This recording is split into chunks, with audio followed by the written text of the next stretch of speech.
Oh, did you get a splinter? No, he's eating berries. God, this guy's awesome. I just want to punch him in the stomach and then roll around and watch a movie. He's a giant teddy bear is what he is. It's exactly. Just with these giant, horrifying, like, Freddy Krueger claws.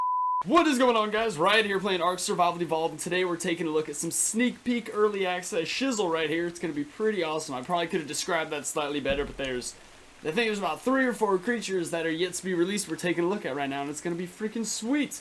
Now, real quick before beginning, I know a bunch of people have been blowing me up on Twitter and stuff about where the hell my survival series has been. I totally understand. It's just, there's been so many updates. Freaking Godzilla or Arkzilla, Zilla, and then like so many new Ark creatures are released as well, not to mention a few other mods doing a bunch of crazy stuff. So it's been just a bunch of stuff gambling, or juggling, not even gambling a little bit. But I do expect to get back onto the survival series, just like, it's literally just like weeks or months of survival series. Then some crazy patch of updates comes out, some crazy group of updates. I'm speaking faster than I can think right now. And then it's just like a week or two of just covering those updates like crazy. Then it's back to the survival series. So that's what we're in the middle of right now. Either way, let's get into this. Also, excuse my sore throat, it's a little hoarse. My throat's a little horsey. So first thing we're looking at is the Kentrosaurus. This creature right here, just never mind the raptor image or the raptor name. This guy's barely completed whatsoever. This is like the best that could be done right now, which is still pretty damn amazing. It just can't attack anything, or there's just no attack animations for the creature at this moment. Alright, let's get into this. Domesticated. Survivors have seen little success in their attempts to ride Kentrosaurus, owing to its spikes and hot-headed temperament. However, a tamed herd of Kentrosaurus can defend a compound as well as take on any large carnivore. One swing of its deadly tail can save a survivor's life, or even turn the tide of a pitched battle. That shit's crazy. Known information. Underestimating Kentrosaurus can be a fatal mistake, particularly when it's in a herd. When traveling in numbers, Kentrosaurus seems to grow much more aggressive, increasing the range at which it will defend its territory. So basically, it's an extremely hot-headed herbivore, much like the Stego. As you can see by this thing next to it, though, it's much freaking smaller. Like, way smaller. I actually kind of didn't even realize how tiny this thing was until I got the Stego in here, and then was like, holy shit, this thing is like a little baby. But of course, yeah, look at this thing. Like this, obviously, this tail right here is one of the most deadly things in the dinosaur kingdom. But this dude's like a prehistoric porcupine. Look at this guy. It looks like Satan crapped this thing out himself. There's just devil horns and Diablo. It reeks of Diablo. You know what I'm saying? There's some evil going on here. Either way, this creature is gorgeous. I can't wait to tame it, dude. I can't wait to get like some modded alpha primal version of it where it's just beast. As you can see, the animation to ride it is not really existing yet either. You're kind of under the creature, and he does these little derpy movements. Like, I don't really know what's going on there.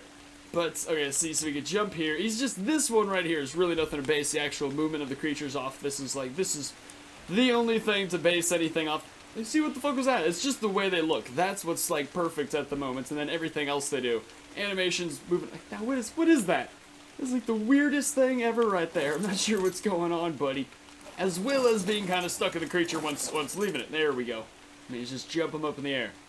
So there's like 3 or 4 creatures we're going to be looking at right now, but the Kentrosaurus was the one I was most excited for. Probably going to put it on the thumbnail, probably going to be the first thing in the title, which is why I did it first in the video, for all you people who clicked specifically for that. Yeah, right now this one's just extremely fast. This one's goofy. Still a super awesome creature though, just taking in these spikes, man. Creatures back in these days did not fuck around. Like, this is really the only way to defend against large predators. It's the most basic thing. This is like someone's... Okay, what was that? Okay, now up next we have these two right here, the bee and the queen bee. Now this, obviously, they don't have the colors yet, all that's like the animation for it, but it looks just about completed and freaking terrifying. Look at that mouth, dude. Insects are just so freaking look at that. That is disgusting right there. That mouth is like made of sheer nightmares. That's like the creature in so many games right there. Just their mouth. Like, you know, when it's just flaps of teeth opening up like some demigorgon shit, that's when it gets terrifying. Alright, the bees I actually haven't read the thing for yet, so I'm excited to get into it right now. I wonder if they could fly, though. Can they already do their little... Are they just about completed? It looks like... See, because I don't think they're going to be able to be tamed.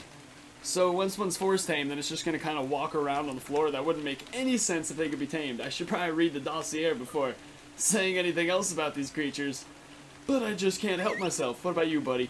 See, it's when they're wild. You just gotta get them in wild, and then they'll be doing their wild things. So that's what they look like when they're flying around, and this is them creeping and crawling. This bee is huge. Look at the size of that stinger. Jesus Christ, that's that kind of shit that goes right through your chest. This is literally out of an episode of Futurama right here. It's almost weird.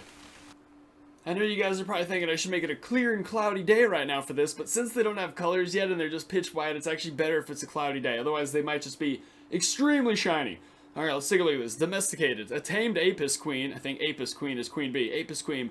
So you can tame a tamed Apis queen will lay new egg drones and construct a nest that survivors can farm for honey so long as they remember to wear specialized beekeeping gear. Said honey is not only sweet and delicious, but laced with scents that land mammals find irresistible. Many hunters use it to bait their traps. Apis drones will also follow their queen into battle, so they can be used for self-defense in a pinch. So the queen will be tameable, and she'll be able to lay little eggs, and you'll be able to harvest honey from her nest. That's amazing right there.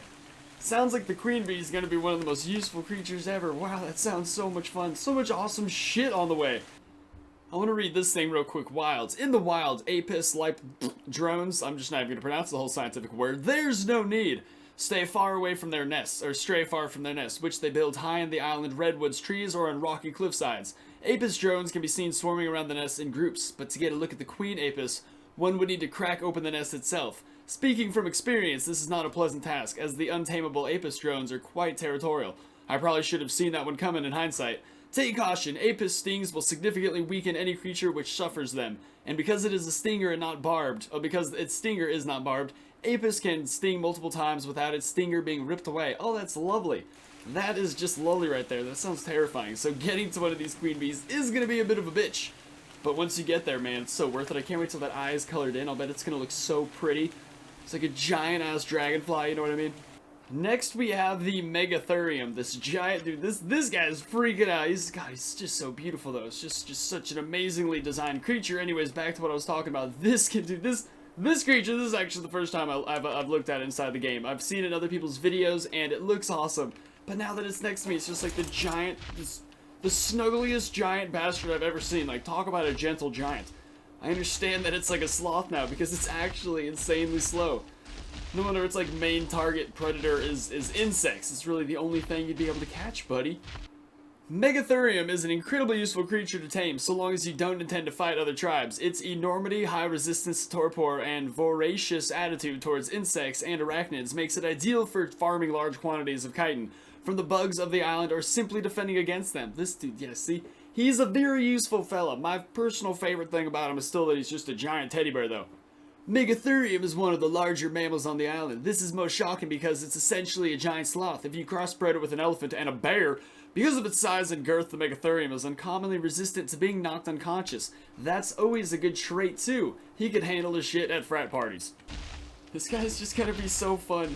You just gotta be a very relaxed, easygoing tribe. Like, you're not trying to get anywhere in a hurry. You're just chilling. Even that big tail. I feel like I would love to hold on to that tail as it's in full sprint. It looks like he could easily support the full body weight and size of a grown man. So I don't see why I wouldn't be able to do that. I would do that for sure. I imagine it would piss the creature off a little bit, though, now that I think about it. Probably not the best idea. Let's check out those moves. Like, see, because this guy has moves implemented. Most of them don't yet. Dude, those claws are vicious as hell. Creatures back in these days just had such horrifying features. We don't seem to do that much. Obviously, we're not like a fighting creature, though. That's what it said. Like, this is not... I wouldn't see him being that bad in a fight, though, to be honest. I was expecting, since he's, like, part sloth, or, like, a sloth-like creature, that his moves would, like, be dealt every 5 seconds or so, but... no, he's doing just fine. Oh, did you get a splinter? No, he's eating berries. God, this guy's awesome. I just want to punch him in the stomach and then roll around and watch a movie. He's a giant teddy bear is what he is. It's exactly. Just with these giant, horrifying, like, Freddy Krueger claws. Next, we have the Liopleurodon, just another horrifying creature to have lurking in the ocean. Now, this guy, before reading the thing... actually, you know what? I'm just going to misquote things that I read from what I'm about to read, so there's no point there. Let's just take a look at how sexy this guy looks for a second before getting into his details. Looks like a giant leech. Like, I see a giant leech with, like, flippers and a horrifying face, and somewhat of, like, an old school, like, Kung Fu Master beard, you know what I mean? Just go ahead and ignore us, kind of laying down on his side all floppy. I don't know what's going on there, but other than that, this guy actually looks pretty damn perfect so far. Oh, he's got attack animations. Look at that shit. That looks terrifying. Those teeth are so jagged. Look at that mouth. It opens so damn wide. That's actually insanity. I wonder what, like, the length span is. Compared to our body size, it looks like he could easily just grab somebody and pull him down deep. Oh, well, that just looks hilarious. Now he's just a scared little worm. Look at this guy. Damn it, I love adding creatures to the ocean. I'm so happy Ark's been adding so many things to the ocean lately. It's like such a populated place now. What is going on, big fella? The Liopleurodon is a mid-sized ocean predator, typically between 20 and 25 feet long. It mostly hides within the reefs, waiting to ambush prey that swims by. Due to its low acceleration and medium speed, Liopleurodon tends to not chase that prey. Damn, I should not have looked away while I was reading. Totally lost my place. Not to chase prey that escapes its initial devastating chomp attack. Neither the fastest swimmer nor the most powerful ocean predator, Liopleurodon still has its uses for those wanting to stay underwater for extended periods of time. Many tribes use Liopleurodon for long-duration oil and oyster harvesting trips. Often those who don't believe in Liopleurodon's qualities are shunned and raped. I added the rape part. So basically this guy's gonna have the ability as well, once you're just riding on top of him, to just absorb oxygen through his skin through some magical way. Those kinds of creatures are always useful. I guess like just for servers, I suppose. Not really survival series, because everyone gets freaking tech gear so quick in their survival series. Except me! I have such a difficult time with it, but everyone else seems to be doing just fine. Still though, I kind of just love his little beard. This right here, it's the details that separate all of us, that makes us beautiful. This one's got facial hair. This part freaks me out. What's that really old school game where the main character is a worm? Like old school as shit, like 90s kids when we were kids. You know, he's like a space dude with a little worm head. Oh, I feel like I can't remember what it's called. I never played it. But that's what I'm reminded of, because that's a big disgusting worm ass right there. Still an awesome creature. Pretty damn big as well, aren't you? And he's a good size. His mouth is definitely able to. Like, the size of his mouth is what's terrifying. Like, you'd be able to grab anything. Here we have the Hesperornis, brought to you in this snow biome for some reason. Initially, I thought he was some kind of penguin. Now I'm realizing it could literally go any which way. He doesn't have freaking colors, which kind of mixes me up a little bit. He could spawn in pretty much any biome. I'd have no idea. Suppose I should read the thing first before making any final judgments. I'm just tripping out over this little freaking dragon claw on the back. What is that? Oh, it's a feather. Okay. I thought it was like a straight up little dragon wing going down the back of his head. That's a baller little addition right there. Appearing as something of a half duck, half dinosaur, Hesperornis is a medium-sized fish-eating bird common in the rivers and lakes of the island. Boom. See, I knew it. Not snow biome. Flew all the way over here for nothing. It would be about 2/3 the height of a human if it stood tall, but it rarely does. Hesperornis spends most of its time gliding along the surface of the water. Where it is much more maneuverable. I don't know how I brain farted right there.